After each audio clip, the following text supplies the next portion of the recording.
Magandang hapon mga ma'am, sir. Ayan, dito along National Road itong titignan natin mga ma'am, sir. Ito yung papuntang Isabela. Ito naman sa likod, papuntang Carmen Rosales Tiplex, papuntang Manila. So from Tiplex to nasa 25 minutes drive ang papunta dito sa na to.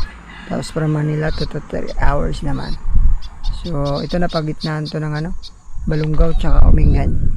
From town proper siguro nasa 5 to mga 8 minutes siguro ang biyahe papuntang bayan.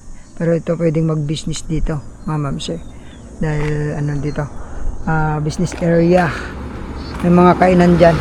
So ito, hanggang doon sa poste. 3 poste ang niya. Kaya. So mga 80 meters yung frontage nito. May sukat to na 11 hectares mahigit.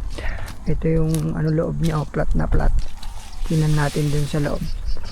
Ayun naman, nabili na yung katabi na yan, 8.3 naman. Yan, boundary po natin yung ng traktora. 8.3 yung sa kabila. Ito naman 11 mahigit. Plat. Pwede pong to, taniman ng mga sa likod, prutas. Malapit po yung hospital dito na ginagawa, so pwede pong gawing to, school, ganyan. Yung public hospital po ng Umingan.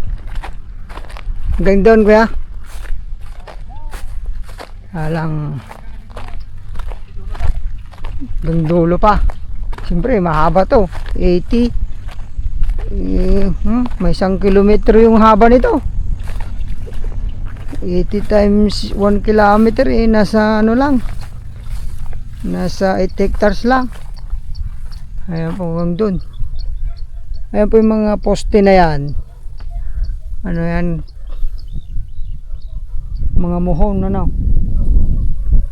dire-diretso sa plat na plat. Di binabaha dito kaya? Hindi binabaha. May turod pa pala doon pero hindi yun kasali. Ito yung niya na.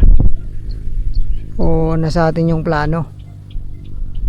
Yung galing assessor office.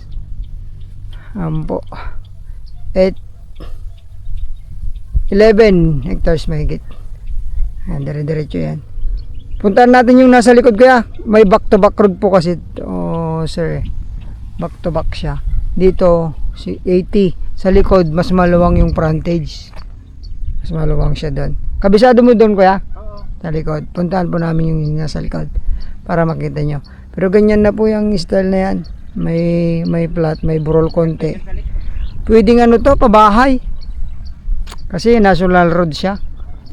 Pabahay. So ayan, puntahan po namin yung sa likod. Ayan po sir, dito tayo sa likod. Ito yung barangay road, 6.5 to. Pero hindi pala nakadikit dito sa likod. Merong part lang nakadikit doon Siguro din. Mapakita natin baka nasa 20 din or 30. Dito 6.5 to, nakita ko yung plano. Naka-propose ng 6.5 meters to. Alang di pa siya pero nakakapasok yung sasakyan. Hanggang dito na. Hanggang dito na kasi luluwang po ito Luluwang tong kalsada na dito na. Siguro nasa din. Nasa 50 din ang frontage dito sa likod na nakadikit sa kalsada. Pero kapag nakadikit lahat, siguro nasa nasa 100 mahigit yung dito. Yan po yung boundary nila. Paluwang po talaga. Maluwang yung property dito sa likod. So 100 plus nga hanggang dyan. Try nating paliparan ng drone to, pero lobat yung drone natin, balikan na lang. Ayan po, yung price nito mura lang, 300 per square meter siya. Sagot nila yung capital gains, tapos state tax ng property.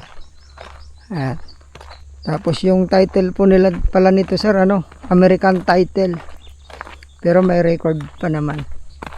Kuha na lang ng certified true copy. Tapos yung mga heirs po nakapirma na. May extrajudicial na to. Babayad na lang ng state tax. Sagot pa raw nila yung capital gain sa state tax nito. So pwede tayong mag-down sa kanila habang pinaprocess yung ano, papel nito. Ayan, boundary natin pa rin yung na, ano, ng traktora. Diretso yung ganda pala dun kuya. Oh. Flat na flat no. Ganda. So ayan ho. Along National Road. May nakadikit dito sa ano, back to back road siya. Bayan po ng Umingan. Thank you po. God bless po sa ating lahat.